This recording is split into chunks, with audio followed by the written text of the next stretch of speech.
Bonjour les amis, bonjour les enfants. Aujourd'hui, on va continuer à étudier notre leçon. La semaine dernière, c'était la fête des pères. Alors, je salue tout le monde. Aujourd'hui, avant de commencer la leçon, on va chanter Vous bondirez de joie. Je sais que vous avez de la joie dans les cœurs parce que Dieu vous a donné la joie. C'est ça qu'on étudie ces temps-ci. Et puis, après, je vais vous parler de Candy. Candy, le canari. OK? On va bondir. Alors, préparez-vous, plein d'énergie. Vous bondirez de joie, vous marcherez en paix. Montagne et collines éclatent de joie. La nature entière, tous les arbres des champs, battront les mains. Et tous les arbres des champs, battront les mains. Les arbres des champs, battront les mains. Les arbres des champs battront les mains, car Dieu nous conduira. Alors, on va parler aujourd'hui de Candy le canari. C'est un petit oiseau qui vivait dans une animalerie de Monsieur Chop. Alors, il y avait des perruches de toutes les couleurs. Et Candy se trouvait tellement différent parce que sa couleur était jaune, tout jaune. Il n'y avait pas de ligne blanche, il n'y avait pas de ligne noire comme les perruches. Et puis tout à coup, elle disait, oh non, j'aimerais ça être comme les autres. Elle réfléchissait. Elle dit, qu'est-ce que je dois faire? Je suis tellement ordinaire, toujours la même couleur, la même chose. Elle pencha la tête et puis elle fait un soupir. Il dit, je sais, je vais essayer de trouver une solution. Souvent, Monsieur Chop parle à Candy et dit, mais Candy, tu es bien, sois patiente, sois seulement patiente, tu es très belle, arrête, pourquoi tu veux être comme les autres? Mais elle dit non, non, dans son cœur, j'aime pas ça être tout jaune alors que les autres ont de belles couleurs et plusieurs couleurs. Alors je vais vous expliquer c'est quoi que Candy a fait. Pendant que M. Chop n'était pas là, elle s'est échappée de l'animalerie et se trouvait dans l'entrepôt où M. Chop travaille d'habitude. Et là, elle a trouvé des pots de peinture de toutes les couleurs. Elle a pris la peinture, elle a mis sur ses plumes, qui a changé toute sa couleur. Maintenant, elle était devenue très beau. Elle regarde dans le miroir. Elle dit, je suis vraiment jolie. C'est extraordinaire. C'est vrai, elle était très belle. Elle avait hâte d'aller voir ses amis pour que les amis puissent voir le changement. Alors, le problème, Candy était tellement contente, excitée, elle vola directement sur un enseigne qui se trouvait dans l'aquarium où Monsieur Chop travaillait.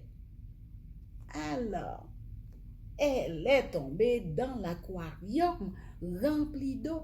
Oh, elle crie à l'aide, à l'aide, à l'aide. Oh, Monsieur Chop dit, mais qu'est-ce qui s'est passé? Candy, qu'est-ce qu'il y a? Alors, il est parti à son secours. Il a eu juste le temps de rattraper Candy pour que Candy soit échappée de la noyade. Bon, malheureusement, les plumes, la couleur, tout ça, trempé dans l'eau, c'était devenu brun. Oh, il était tout laid. Oh my God.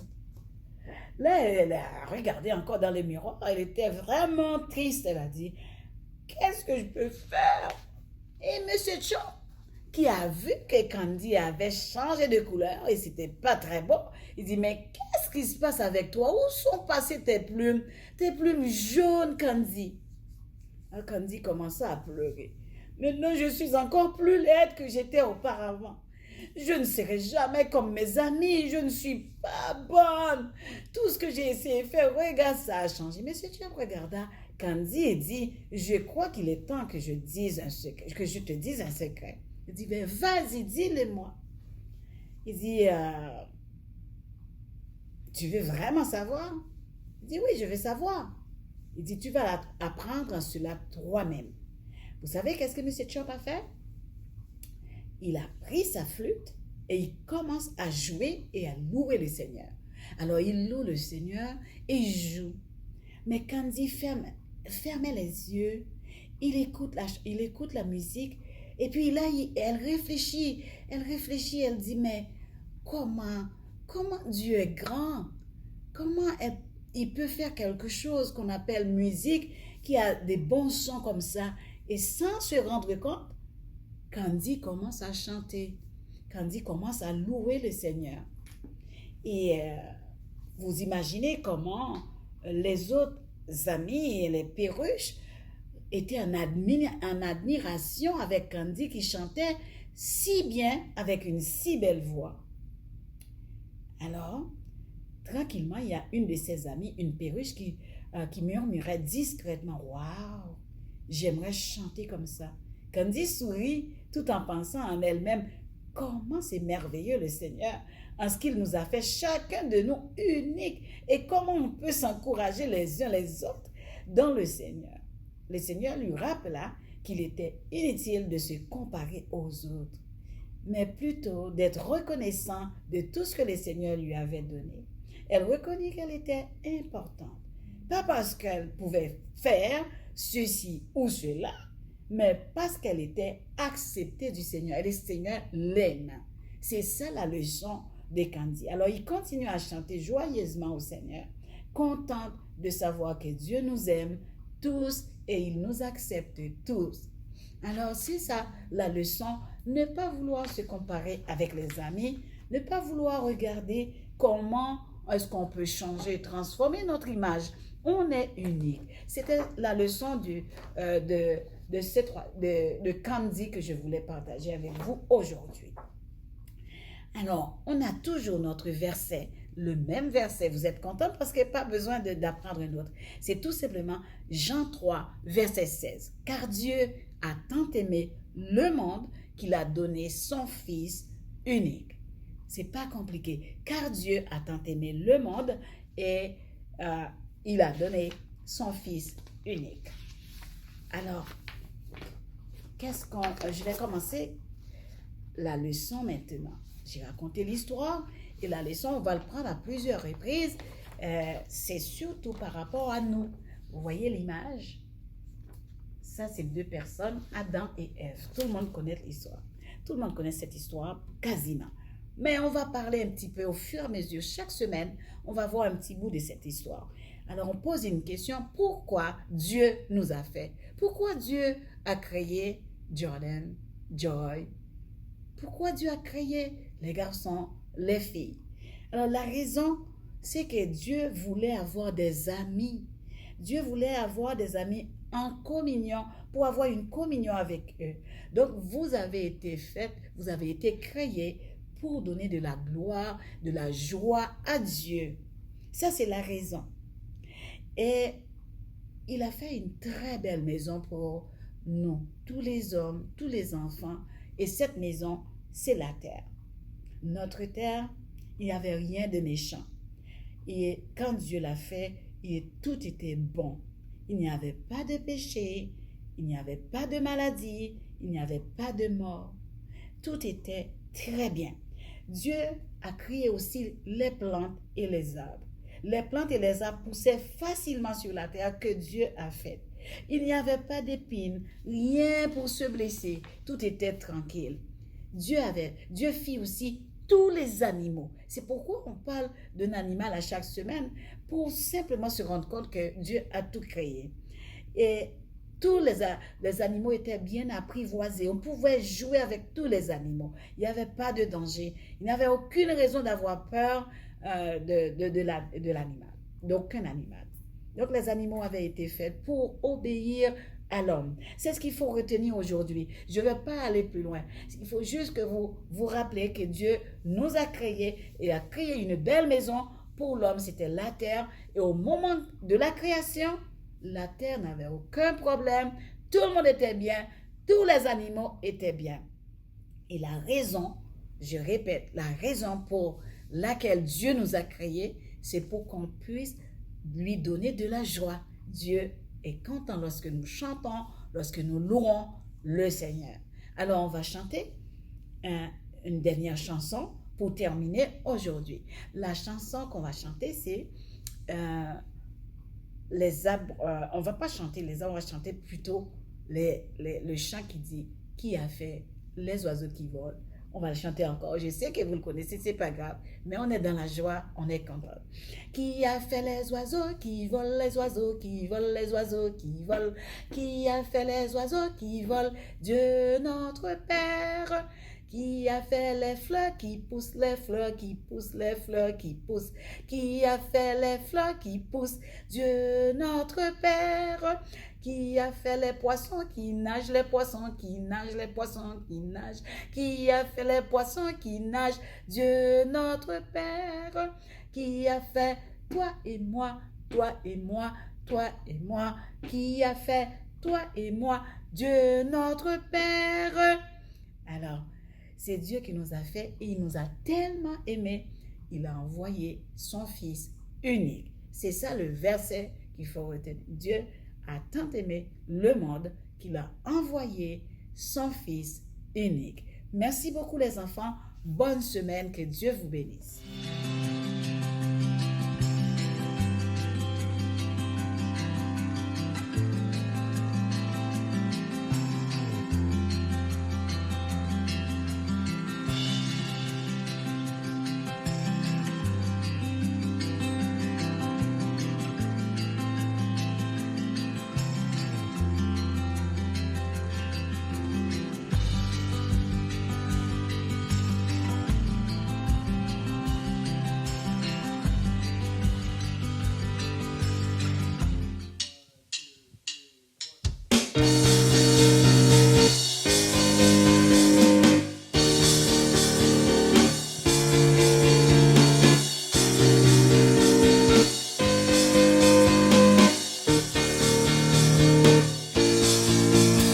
Tu transformas l'eau en vin, toucha les yeux de ta main. Nul n'est comme toi, comme toi. Dans nos ténèbres tu brilles, tu nous redonnes la vie. Nul n'est comme toi, comme toi. Dieu admirable, inébranlable, ton nom surpasse toute puissance. Dieu de miracles, incomparable, oh Dieu, oh Dieu. Dieu admirable, inébranlable, ton nom surpasse toute puissance. Dieu de miracles, incomparable, oh Dieu, oh Dieu. Tu transformas l'eau en vin, toucha les yeux de ta main. Nul n'est comme toi, comme toi. Dans nos ténèbres tu brilles et tu nous redonnes la vie. Nul n'est comme toi, comme toi. Dieu admirable, inébranlable, ton nom surpasse toute puissance. Dieu de miracles, incomparable, oh Dieu, oh Dieu. Dieu admirable, inébranlable, ton nom surpasse toute puissance. Dieu de miracles, incomparable, oh Dieu, oh Dieu.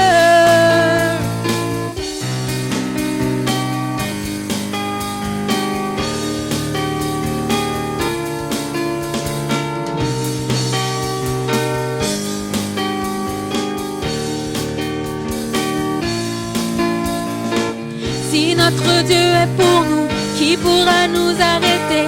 Et si Dieu est avec nous, qui sera contre nous? Si notre Dieu est pour nous, qui pourra nous arrêter? Et si Dieu est avec nous, qui sera contre nous? Si notre Dieu est pour nous, qui pourra nous arrêter?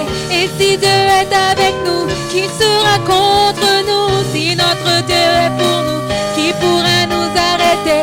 Et si Dieu est avec nous, qui sera contre nous?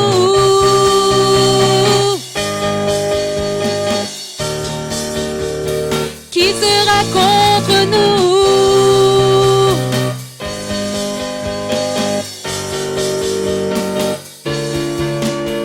Dieu admirable, inébranlable, ton nom surpasse toute puissance. Dieu de miracles, incomparable, oh Dieu, oh Dieu. Dieu de miracles, inébranlable, ton nom surpasse toute puissance.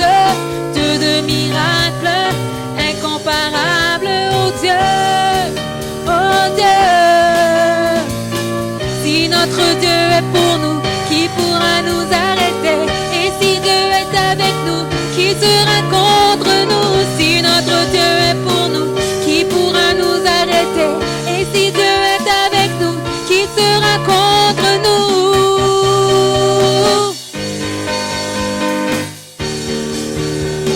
Qui sera contre nous?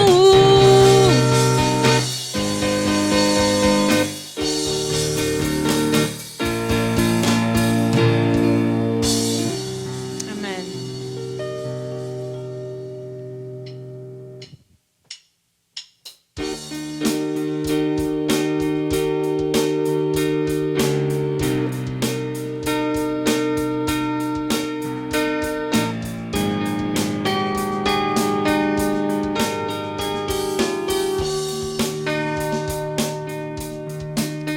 Dans la joie quand le soleil m'inonde, sur les monts où ta présence abonde. Jésus, je te suivrai. Dans la peine quand mon âme sombre, dans la vallée du deuil et de l'ombre.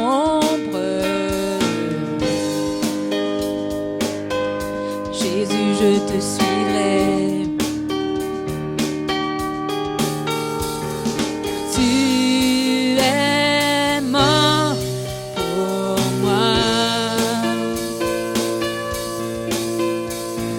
Je vivrai pour toi. Tu t'es offert sans rien garder. Tu as souffert pour me sauver. Jésus, je te suivrai. Je t'aimerai plus que la vie. Te servirai malgré le prix. Jésus, je te suivrai. Confiant quand ma foi est profonde, dans le doute quand ma paix semble fondre. Jésus, je te suivrai. Car tu es mort pour moi. Je vivrai pour toi. Tu t'es offert sans rien garder. Tu as souffert pour me sauver. Jésus, je te suivrai. Je t'aimerai plus que la vie. Te servirai malgré le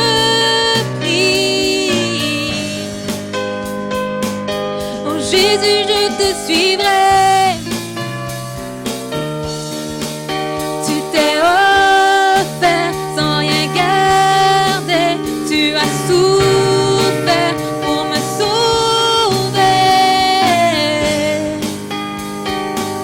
Mon Jésus, je te suivrai.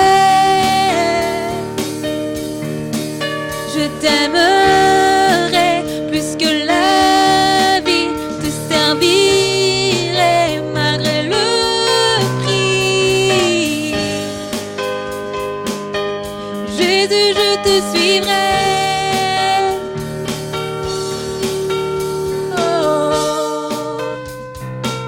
Oh Jésus, je te suivrai.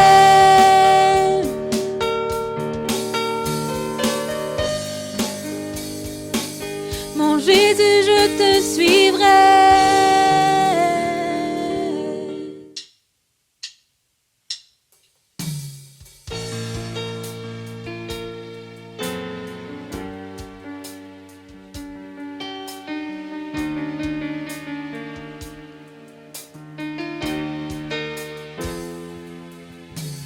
Fidèle, fidèle, fidèle, fidèle est notre Dieu. Fidèle est le Seigneur des Seigneurs. Fidèle, fidèle, fidèle, fidèle est notre Dieu. Fidèle est le Seigneur des Seigneurs. Il est le roi des rois, le Seigneur des Seigneurs. Tout ce dont j'ai besoin, ma vie t'appartient. Oui, tu es le roi des rois, le Seigneur des Seigneurs. Tout ce dont j'ai besoin, toute ma vie t'appartient. Digne, digne, digne, digne est notre Dieu. Digne est le Seigneur des Seigneurs. Digne, digne, digne, digne est notre Dieu. Digne est le Seigneur des Seigneurs. Tu es le roi des rois, le Seigneur des Seigneurs. Tout ce dont j'ai besoin, toute ma vie t'appartient. Oui, tu es le roi des rois, le Seigneur des Seigneurs. Tout ce dont j'ai besoin, toute ma vie t'appartient. La louange, elle te revient.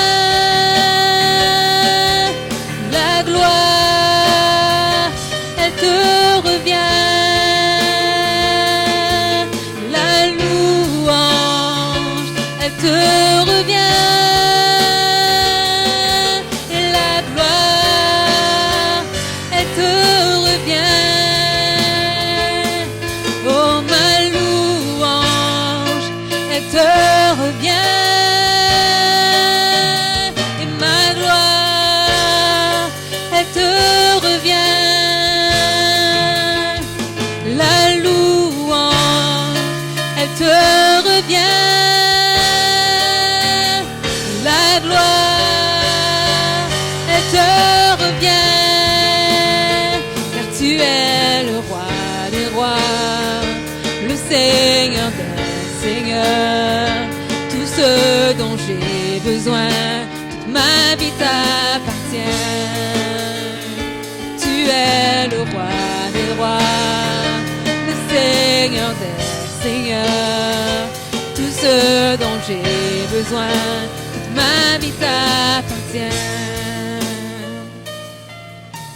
Puissant, puissant, puissant, puissant est notre Dieu. Puissant est le Seigneur des Seigneurs. Puissant, puissant, puissant, puissant est le Seigneur. Puissant est le Seigneur des Seigneurs. Il est le roi des rois, le Seigneur des Seigneurs. Tout ce dont j'ai besoin, toute ma vie l'appartient. Tu es le roi des rois, le Seigneur des Seigneurs. Tout ce dont j'ai besoin, toute ma vie t'appartient.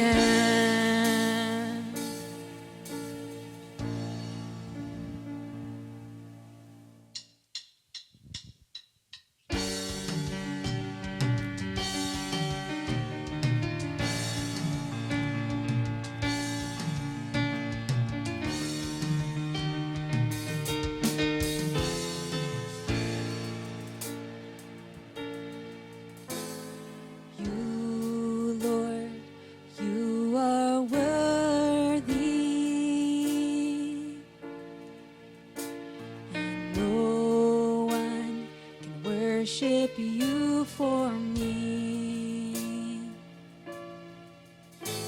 for all the things you've done for me. No one can worship you for me. Here is my worship, all of my worship. Receive all my worship, all of my worship. Seigneur, vous méritez toute gloire. Personne pas qu'à adorer ou n'en place moins.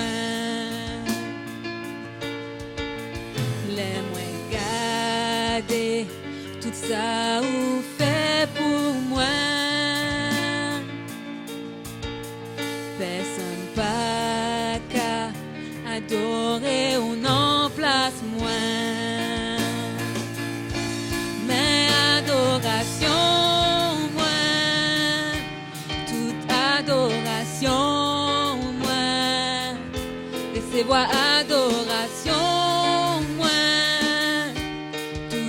Adoration, moi, mais adoration, moi, toute adoration, moi, recevoir adoration, moi, toute adoration, moi,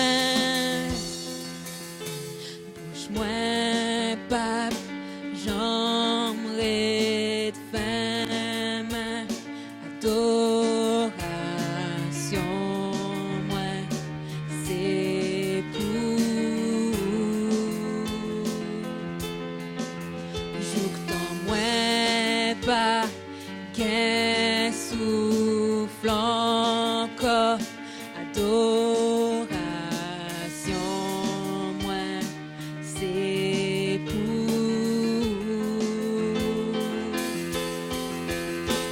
Bouge-moi.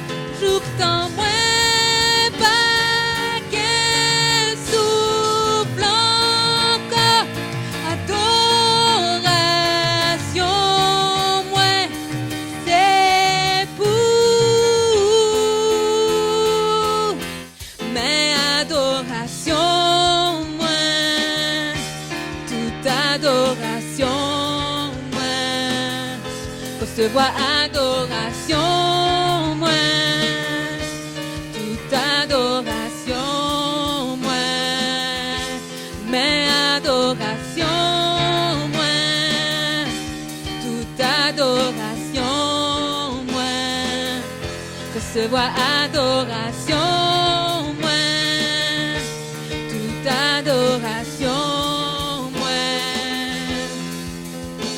bouge-moi.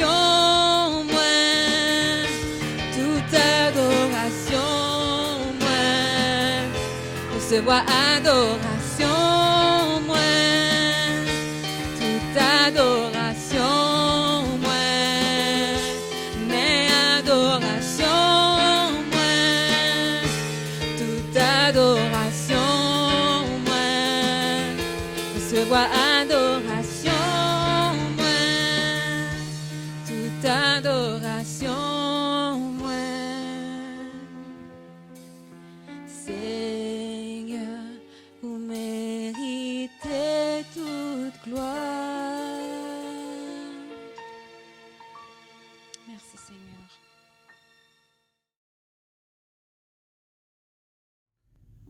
Gloire à Dieu, gloire à Dieu. Paix à vous tous, que le shalom de Dieu, le repos de Dieu soit votre partage. Merci d'être là avec nous pour ce temps que nous dédions au Seigneur. Merci d'avoir participé à la louange pour celui qui est digne d'être loué, d'être glorifié. Il est tellement bon. Lorsqu'on lit dans le livre de l'Apocalypse, Apocalypse chapitre 4, Apocalypse chapitre 5, on voit toutes ces créatures qui sont autour du trône et qui louent le Seigneur, car il est digne de louange. Et déjà être capable de faire ça sur cette terre, malgré les défis, c'est une joie, c'est un privilège. Et nous sommes contents de pouvoir y participer et contents aussi de vous voir participer avec nous. Gloire à Dieu. Alors, aujourd'hui, nous allons prier un peu plus tard après l'enseignement de la parole. Et je veux vraiment tout de suite maintenant vous inviter. On va lire ensemble la parole du Seigneur. On va ouvrir notre Bible et nous prions que le Seigneur puisse nous diriger, puisse nous guider, et nous parler de façon profonde aujourd'hui à travers sa parole. Alors, tournons la Bible ensemble, un premier verset de la parole de Dieu que nous trouvons dans Luc chapitre 22 et le verset 31. Donc nous lirons verset 31 et verset 32. Luc 22, 31 et 32 que je lis pour vous. La parole de Dieu nous dit, « Le Seigneur dit, Simon, Simon, Satan vous a réclamé pour vous cribler comme le froment. Mais j'ai prié pour toi, afin que ta foi ne défaille point, et toi, quand tu seras converti, affermis tes frères. » Donc le message que j'aimerais vous apporter, partager avec vous aujourd'hui, c'est « J'ai prié pour toi ». Donc, j'ai prié pour toi. C'est la parole même de Jésus. C'est l'affirmation que Jésus a faite et cela vaut pour toi, cela vaut pour moi, cela vaut pour tous ceux qui ont Jésus-Christ comme Seigneur, comme Sauveur. Alors, écoutons la voix du Seigneur qui nous dit aujourd'hui même, j'ai prié pour toi. Alléluia. Gloire au Seigneur. Notre Seigneur s'est identifié à nous en devenant semblable aux hommes.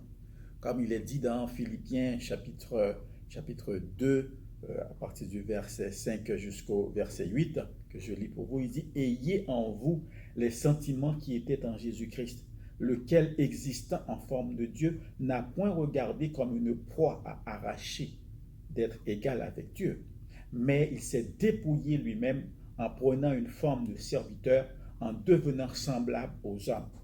Et ayant paru comme un simple homme, il s'est humilié lui-même, se rendant obéissant jusqu'à la mort, et même jusqu'à la mort de la croix. » Et Jésus-Christ étant sur cette terre, a vécu comme un homme. Il comprend parfaitement ce qu'un homme peut vivre.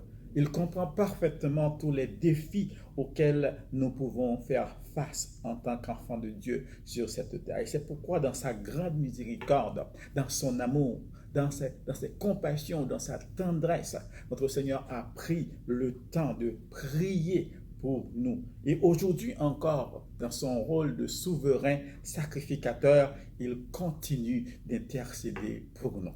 Alors, écoutons encore la voix du Seigneur qui dit, « Toi qui m'écoutes », le Seigneur dit, « J'ai prié pour toi. » N'est-ce pas un grand privilège? N'est-ce pas vraiment un sujet de grande joie pour vous et moi? Savoir que le Seigneur a prié pour nous. Alléluia. Nous voulons relever ici, quand on parle de la prière du Seigneur, ici il a parlé à Simon de façon particulière, à Simon-Pierre, mais nous pouvons voir également la grande prière que Jésus a faite aussi dans Jean chapitre 17, et nous allons prendre le temps de lire cette prière. Quand Jésus dit « J'ai prié pour toi », regardons un peu ce qu'il a demandé pour nous dans sa prière. Jean chapitre 17, nous lirons tout le chapitre, donc laissez la parole de Dieu entrer en nous et faire son œuvre dans nos vies, dans nos pensées, dans nos cœurs. Après avoir ainsi parlé, Jésus leva les yeux au ciel et dit, « Père, l'heure est venue. Glorifie ton Fils afin que ton Fils te glorifie, selon que tu lui as donné pouvoir sur toute chair, afin qu'il accorde la vie éternelle à tous ceux que tu lui as donnés. Or, la vie éternelle, c'est qu'ils te connaissent, toi le seul vrai Dieu, et celui que tu as envoyé, Jésus-Christ. Je t'ai glorifié sur la terre, j'ai achevé l'œuvre que tu m'as donnée à faire. Et maintenant, toi, Père, glorifie-moi auprès de toi-même de la gloire que j'avais auprès de toi avant que le monde fût. J'ai fait connaître ton nom aux hommes que tu m'as donnés du milieu du monde. Ils étaient à toi et tu me les as donnés, et ils ont gardé ta parole. Maintenant, ils ont connu que tout ce que tu m'as donné vient de toi, car je leur ai donné les paroles que tu m'as données, et ils les ont reçues, et ils ont vraiment connu que je suis sorti de toi, et ils ont cru que tu m'as envoyé. C'est pour eux que je prie. Je ne prie pas pour le monde, mais pour ceux que tu m'as donnés, parce qu'ils sont à toi. Et tout ce qui est à moi est à toi, et ce qui est à toi est à moi, et je suis glorifié en eux. Je ne suis plus dans le monde, et ils sont dans le monde, et je vais à toi. Père Saint, garde en ton nom ceux que tu m'as donnés, afin qu'ils soient un comme nous. Lorsque j'étais avec eux dans le monde, je les gardais en ton nom. Je gardais ceux que tu m'as donnés, et aucun d'eux ne s'est perdu, sinon le fils de perdition, afin que l'écriture soit accomplie. Et maintenant, je vais à toi, et je dis ces choses dans le monde, afin qu'ils aient en eux ma joie parfaite. Je leur ai donné ta parole, et le monde les a haïs, parce qu'ils ne sont pas du monde, comme moi je ne suis pas du monde. Je ne te prie pas de les ôter du monde, mais de les préserver du mal. Ils ne sont pas du monde comme moi je ne suis pas du monde. Sanctifie-les par ta vérité, ta parole est la vérité. Comme tu m'as envoyé dans le monde, je les ai aussi envoyés dans le monde.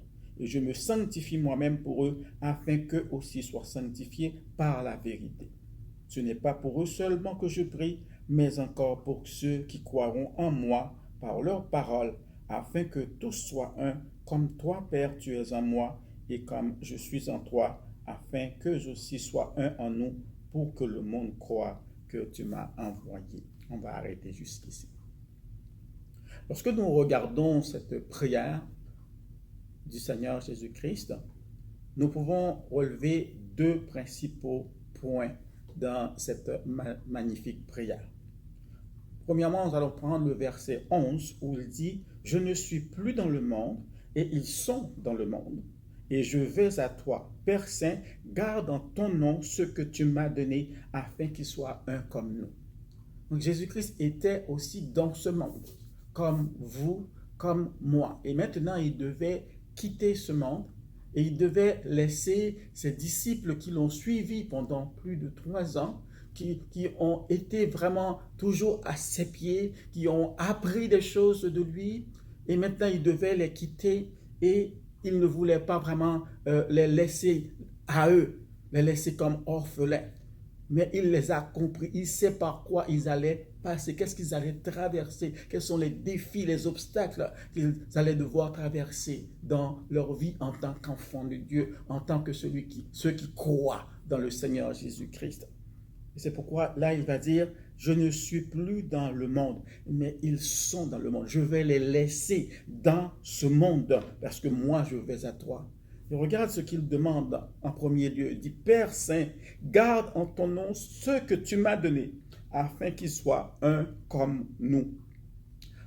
Le premier point principal que nous pouvons relever ici, c'est que le Seigneur a vraiment à cœur que ceux qui croient en lui soient unis. L'unité des croyants, l'unité des nés de nouveau, l'unité de ceux qui croient, qui mettent leur confiance en Jésus-Christ, l'unité des enfants de Dieu. Jésus-Christ, en tant qu'homme, il a fait l'expérience dans ce monde que la division fait rage ici-bas, dans ce monde qui est sous la domination du malin. Et il ne veut pas qu'il en soit ainsi parmi ses disciples, parmi ceux qui croient en lui. Vous savez, mes bien-aimés, que la division est l'arme de prédilection du diable pour affaiblir l'Église, pour empêcher à l'Église de jouer son rôle, d'accomplir le mandat et la mission que Dieu nous a donnée. L'ennemi utilise beaucoup cette arme de division pour vraiment nous éloigner de notre but et de notre objectif. Mais le Seigneur a prié pour toi. Le Seigneur a prié pour moi. Le Seigneur a prié pour nous. Et nous devons nous réveiller pour dire non à la division et oui à l'unité des croyants en Jésus-Christ. Jésus a prié pour que nous soyons gardés dans cette unité.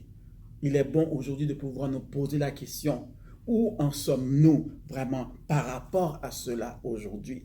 Lorsque je regarde ma vie, lorsque je regarde comment je considère mes frères, comment je considère mes soeurs, peu importe dans quelle assemblée vous allez, si vous êtes un enfant de Dieu, vous croyez en Jésus-Christ, vous croyez dans le salut par grâce en Jésus-Christ, nous devons nous aimer, peu importe d'autres choses accessoires qui peuvent, disons, être différents pour nous, mais nous devons nous unir parce que le Seigneur sait ce qu'il veut et c'est pour cela qu'il a prié. Père, garde-les en ton nom. Père Saint, garde en ton nom ce que tu m'as donné, afin qu'ils soient un comme nous. Avant d'aller plus loin, mes bien-aimés, il est important de se poser la question, est-ce qu'en tant qu'enfant de Dieu, nous avons compris le sens de cette prière de notre Seigneur? Est-ce que nous sommes disposés à rechercher l'unité de ceux qui croient? Parce que Jésus a beaucoup cela à cœur. Et lorsque nous le faisons, nous réjouissons son cœur. Lorsque nous travaillons pour l'unité, lorsque nous recherchons l'unité, lorsque nous ne sommes pas là pour nous battre église contre église, nous ne sommes pas là pour nous battre pour toutes sortes de titres, quoi que ce soit, mais nous sommes seulement unis pour pouvoir manifester la puissance et la gloire de Dieu dans ce monde troublé, dans ce monde de division. C'est ce que le Seigneur nous demande de faire. Alléluia. Avant d'aller plus loin, j'aimerais qu'on puisse prier ensemble. Vous qui m'écoutez, on peut s'unir ensemble dans la prière pour nous repentir de toute division qu'il y a pu y avoir, que nous avons laissé courir au milieu de nous et demander encore que le Seigneur puisse nous garder dans l'unité. Alléluia. Père très saint, nous te disons merci parce que dans ta grâce, Seigneur Jésus, tu as prié pour nous, pour que nous soyons dans l'unité, parce que c'est cher à ton cœur, Seigneur. Père, nous te demandons pardon si nous n'avons pas toujours travaillé pour l'unité. Nous avons laissé l'ennemi semer cette semence de division au milieu de nous, qui fait que, Seigneur, nous prenons toutes sortes de sujets, toutes les raisons sont bonnes, Seigneur, pour nous diviser. Mais Seigneur, ce que tu veux, c'est que nous marchions dans l'unité, c'est que nous marchions, Seigneur, l'Éternel, notre Dieu, d'un commun accord, parce que nous avons le même Dieu. Merci, c'est toi, c'est ton sang précieux qui nous a tous sauvés, Seigneur. Père de gloire, pardonne-nous nos divisions, pardonne-nous nos querelles. Et Seigneur, prie que tu puisses nous garder, Seigneur, dans l'esprit d'unité, que ton esprit d'unité, Seigneur, puisse vraiment agir au milieu de nous, Seigneur. Seigneur, je prie que ton peuple soit uni en ton nom, Père. Merci, Jésus. Amen. Alléluia. Et deuxième point qu'on regarde aussi, que pourquoi le Seigneur a prié, nous trouvons dans le verset 15 et 16. Il dit, « Je ne te prie pas de les ôter du monde, mais de les préserver du mal. Ils ne sont pas du monde, comme moi, je ne suis pas du monde. » Alors, quelque chose d'important à comprendre ici. Jésus nous dit que lorsque nous l'acceptons dans notre vie en tant que Seigneur, lorsque nous sommes nés de nouveau, nous sommes devenus enfants de Dieu, il dit, nous ne sommes pas du monde. Ça veut dire que nous n'appartenons plus à ce monde. Et lorsque nous lisons effectivement dans Colossiens chapitre 1 verset 12, il nous dit pourquoi nous ne sommes pas du monde, nous n'appartenons plus à ce monde. C'est parce qu'il dit avant de connaître Jésus-Christ, nous appartenons à ce royaume, au royaume des ténèbres. Mais il dit, lorsque nous acceptons le Seigneur, il dit, il nous prend, il nous a transportés, il nous a transférés, il nous a sortis de ce royaume pour nous amener dans son royaume à lui, dans le royaume céleste, dans le royaume de Dieu. Nous sommes devenus citoyens du royaume de Dieu. Et c'est pourquoi il dit, nous ne sommes pas, ça veut dire nous n'appartenons pas à ce monde que nous voyons, même si nous vivons dans ce monde, mais nous n'appartenons pas à ce monde parce que Jésus nous a transférés et il nous a amenés dans son royaume. Donc, en tant qu'enfants de Dieu, nous avons été transportés.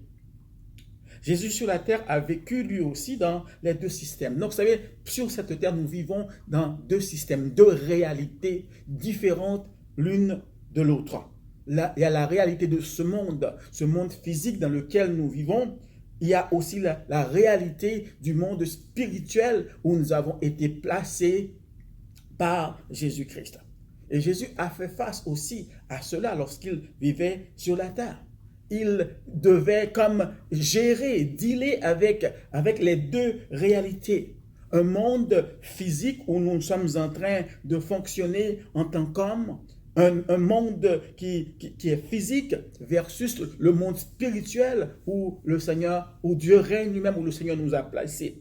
Un monde ici-bas qui est troublé par toutes sortes de choses versus un monde où la paix règne dans le royaume de Dieu. Un monde où la division règne ici-bas, mais alors que nous sommes placés aussi spirituellement dans un monde où la paix règne. C'est pourquoi vous et moi, nous pouvons avoir la paix même dans le monde troublé, parce que notre paix ne vient pas de ce monde. Notre paix vient du monde auquel nous appartenons vraiment, le monde du royaume de Dieu.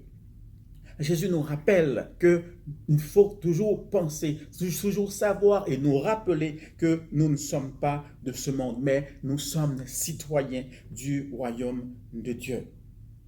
Alléluia. Ce que cela veut dire, nous sommes dans ce monde, nous vivons dans ce monde, mais nous n'appartenons pas à ce monde.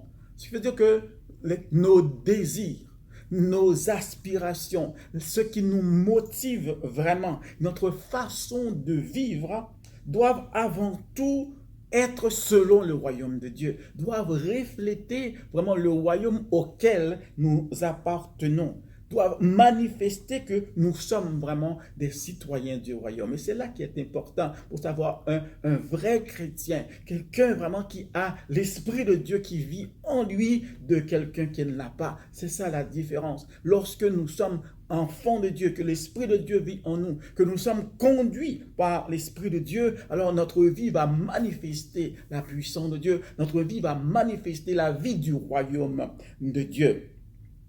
Regardez bien ce que Jésus a dit. Il dit au verset 15 encore, il dit, « Je ne te prie pas de les ôter du monde. Je ne te prie pas de les ôter du monde. » Qu'est-ce que cela veut dire? C'est-à-dire qu'en étant dans ce monde, nous sommes là et nous devons vivre, nous devons fonctionner. Et on fonctionne normalement en tant qu'humain. Comme tout le monde, même si je suis chrétien, même si vous êtes spirituel, mais comme tout le monde, on mange, comme tout le monde, on dort, comme tout le monde, on doit travailler, comme tout le monde, on va fonder une famille, comme tout le monde, on va faire face aux défis, on va investir, etc. Donc, le fonctionnement dans le monde, Jésus ne dit pas, parce que vous êtes chrétien, vous ne fonctionnez pas dans ce monde. Vous êtes dans ce monde. Et il dit, Seigneur, mon Dieu, je ne vous prie pas de les enlever du monde. C'est vrai qu'il y a un temps que le Seigneur a fixé pour qu'il vienne chercher son Église comme il l'a promis à ses disciples dans Jean 14, verset 2, où il a dit, « Il y a plusieurs demeures dans la maison de mon Père. Si cela n'était pas, je vous l'aurais dit, je vais vous préparer une place. Et lorsque je m'en serai allé et que je vous aurai préparé une place, je reviendrai, dit le Seigneur Jésus, et je vous prendrai avec moi, afin que là où je suis, vous y soyez aussi. » Donc ce temps-là va venir, mais le Seigneur sait que entre le temps que vous et moi, nous l'acceptons comme notre Seigneur, que nous entrons dans le royaume de Dieu, et le temps qu'il a fixé pour revenir nous chercher, donc il y a un délai où nous devons vivre dans ce monde. Les disciples devaient continuer à vivre dans ce monde. C'est pourquoi il a dit, « Père, je ne prie pas que tu les ôtes du monde. » Donc ils vont continuer à fonctionner dans ce monde. Mais il dit, en attendant cet avènement, il a prié pour une chose, pas pour qu'on soit enlevé du monde, mais il dit, Père, je prie de les préserver du mal. Il prie pour que vous et moi, nous soyons préservés du mal. Nous allons nous attarder un petit peu sur cette expression, nous préserver du mal. Donc, premièrement, Jésus-Christ a prié pour l'unité de ceux qui croient, pour que nous soyons un, comme lui et le Père, ils sont un. Et deuxièmement, il a prié, non pas pour que nous soyons enlevés, ôtés du monde, mais pour que nous soyons préservés du mal. Et lorsque je regarde le mot qui traduit ici « mal », dans cette expression « préserver du mal », c'est le même mot aussi, « poneros » en grec, qui est utilisé dans la prière qu'on appelle le Notre Père, par exemple. Matthieu chapitre 6, verset 13, lorsque Jésus va dire « mais délivre-nous du malin ». Donc, c'est le même mot.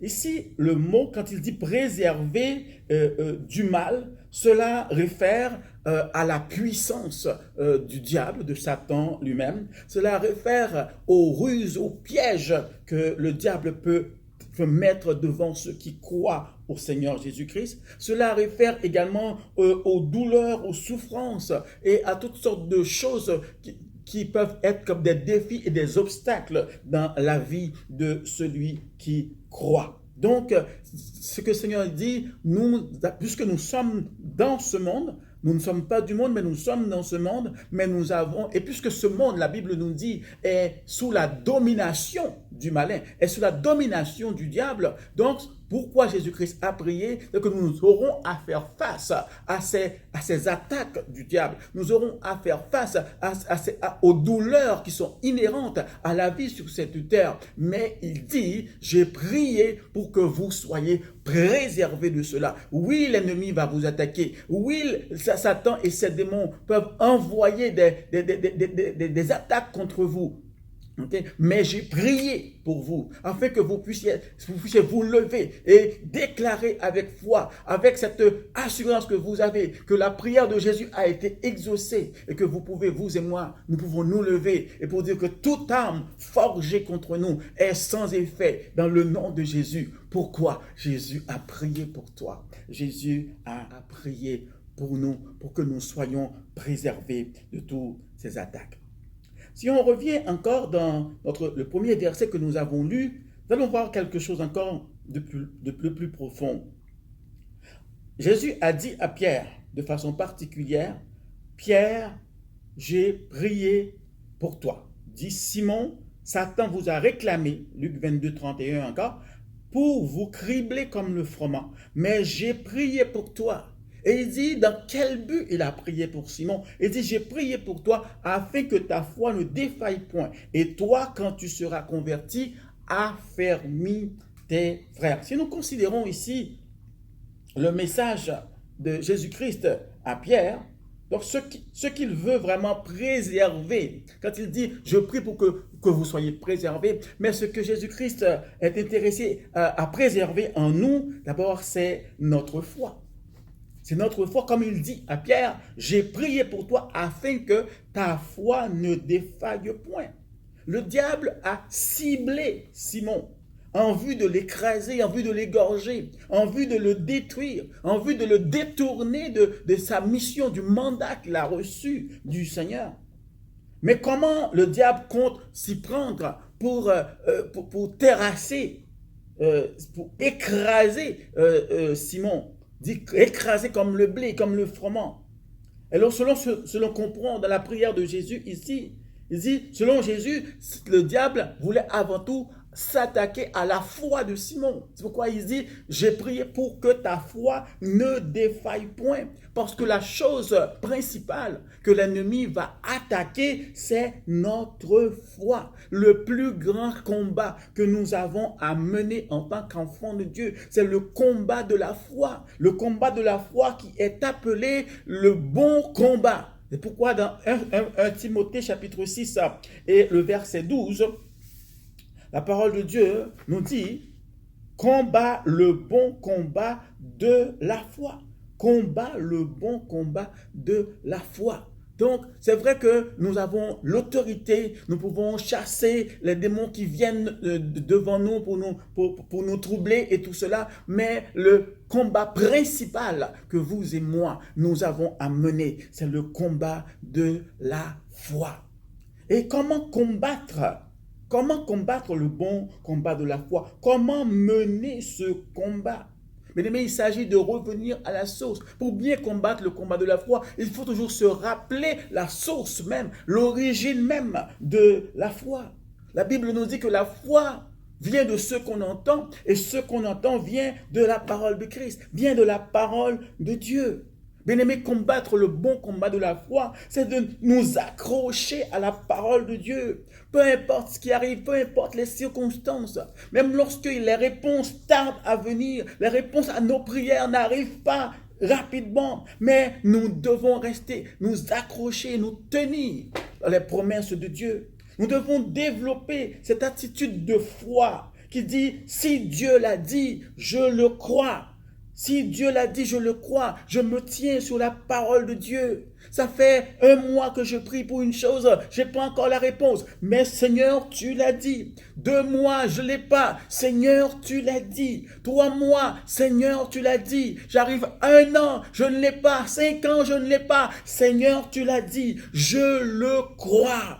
Et même lorsque je dois fermer mes yeux, il y a des choses pour lesquelles tu pries. Peut-être que tu ne verras même pas la réponse de ton vivant. Mais le Seigneur est fidèle. Seigneur, tu l'as dit, je le crois. Et lorsque nous avons cette attitude de foi, c'est ça qui met en déroute l'ennemi. Et c'est ce que l'ennemi veut attaquer. Quand il attaque ta foi, il attaque même la base de ta relation avec Dieu. Parce que la Bible nous dit que sans la foi, il est impossible d'être agréable à Dieu. Sans la foi, on ne peut pas avoir, disons, réponse à nos prières. Sans la foi, nous ne pouvons pas accomplir l'œuvre que Dieu nous a assignée, les bonnes œuvres que Dieu a déjà préparées pour nous, a préparées d'avance pour que nous les pratiquions. Nous ne pouvons rien faire sans la foi, parce que c'est le seul langage que Dieu lui-même comprend, que Dieu lui-même veut voir de ses enfants. C'est le langage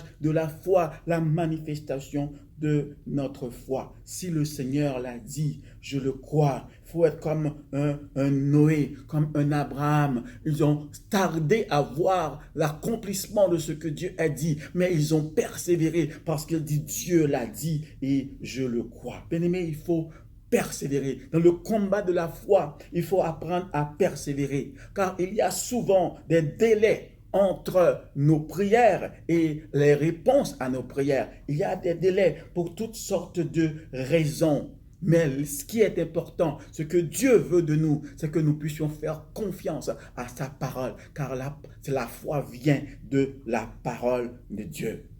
Vous savez, des fois, il y a des délais pour toutes sortes de raisons. Lorsque nous lisons l'histoire de Daniel dans Daniel chapitre 10, à partir du verset 10, on voit un exemple de persévérance dans la prière parce que la parole de Dieu a été donnée. Daniel chapitre 10, à partir du verset 10, il dit « Et voici une main me toucha et secoua mes genoux et mes mains. Puis il me dit, Daniel, homme bien-aimé, sois attentif aux paroles que je vais te dire et tiens-toi debout à la place où tu es, car je suis maintenant envoyé vers toi. Lorsqu'il m'eut ainsi parlé, je me tins debout en tremblant. Il me dit, Daniel, ne crains rien, car dès le premier jour où tu as eu à cœur de comprendre et de t'humilier devant ton Dieu, tes paroles ont été entendues, et c'est à cause de tes paroles que je viens.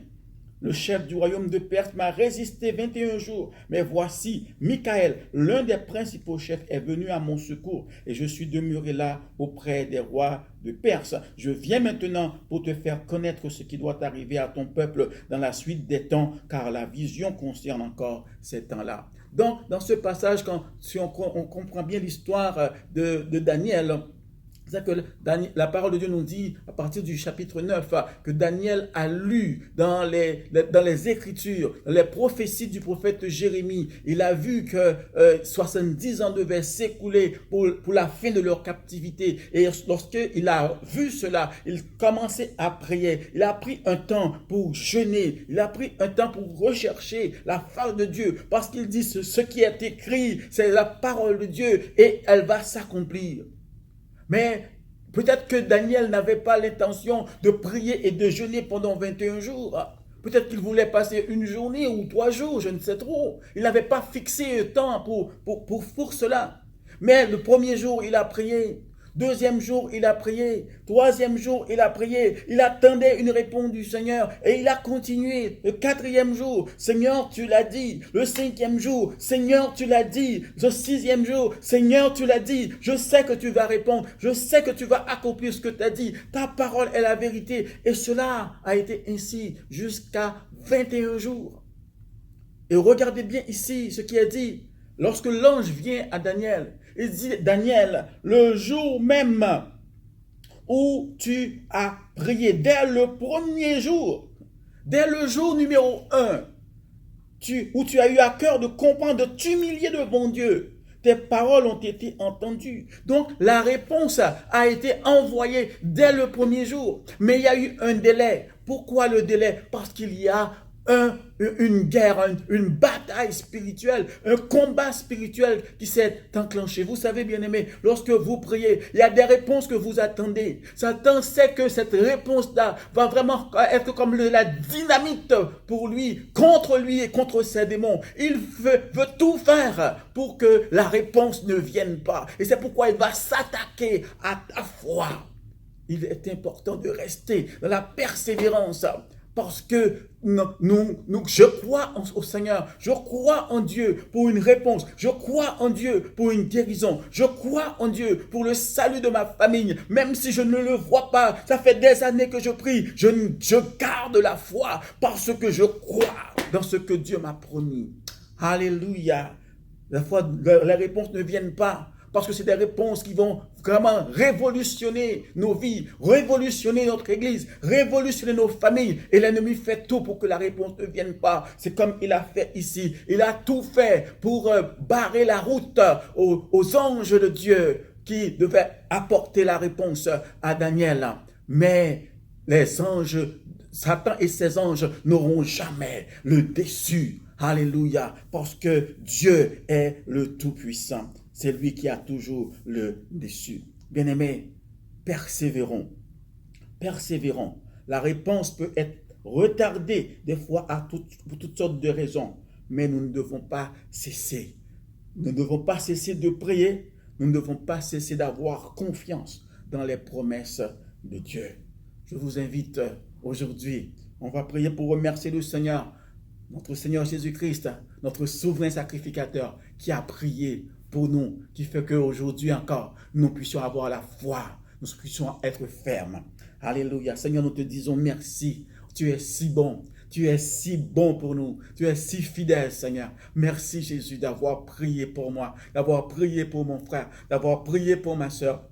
Merci, Seigneur, d'avoir prié pour ton Église, Père, pour que notre foi ne défaille point. Combien de fois, Seigneur, notre faiblesse était si grande, oh Dieu. Alléluia. Mais, Seigneur, nous pouvons compter sur toi. Nous pouvons voir, Seigneur, l'effet et l'efficacité de ta prière pour nous. Nous te disons merci, Seigneur. Père de gloire, nous prions maintenant, Seigneur, pour que notre foi soit affermie. Seigneur, que ma foi soit affermie, que la foi de mon frère, que la foi de ma soeur soit affermie, que la foi soit affermie, Seigneur, dans tous les membres de ton Église, dans tous les membres de ton corps, Seigneur. Oh, malgré les défis, malgré les obstacles, Donne-nous, Seigneur, alléluia, de rester, Seigneur, attachés à toi, accrochés à ta parole, Seigneur, alléluia. Merci de nous préserver du mal. Merci de nous préserver des ruses, des plans, des pièges de l'ennemi, Seigneur. Merci pour cette prière, oh Jésus. Alléluia. Merci, Seigneur. Et nous prions maintenant. Nous disons à l'ennemi qu'il est vaincu dans le nom de Jésus. Nous repoussons maintenant toute attaque de l'ennemi. Nous repoussons toute d'attaque et nous déclarons que toute âme forgée contre nous est sans effet dans le nom de Jésus. Je prie maintenant pour ceux qui passent par des moments de maladie, toutes sortes d'attaques qui viennent dans leur corps physique pour les affaiblir. Au nom de Jésus-Christ de Nazareth, je dis non à tout esprit de maladie, non à tout esprit de mort dans le nom de Jésus-Christ de Nazareth. Je proclame la vie, je proclame la vie, je proclame la guérison et je déclare que par les meurtrissures de Jésus-Christ, nous sommes guéris. Alléluia. Merci Seigneur. Merci Jésus d'avoir prié pour nous et de continuer à intercéder pour nous dans ton rôle de souverain sacrificateur. Oh, que tu es bon. Gloire à ton nom, oh Dieu. Dans le nom puissant de Jésus, Seigneur, que notre foi soit affermie, que ton peuple soit fortifié. Et ensemble, Seigneur, alléluia, par ta grâce, nous irons de l'avant jusqu'au son de la trompette. Merci Seigneur. Merci Seigneur. Écoutons encore la voix du Seigneur qui te dit, toi, dans ce que tu traverses maintenant, dans tes difficultés maintenant, le Seigneur te dit, écoute, j'ai prié pour toi. Tu peux être en paix. Continue à faire confiance. J'ai prié pour toi. Que Dieu vous bénisse. Nous sommes contents de vous avoir eu avec nous et nous continuons ensemble à nous encourager les uns les autres, à prier les uns pour les autres et que votre foi soit affermie et que le Seigneur puisse vous utiliser comme des instruments pour affermir aussi la foi d'autres bien-aimés. Soyez bénis, passez une bonne semaine et à la prochaine. Shalom.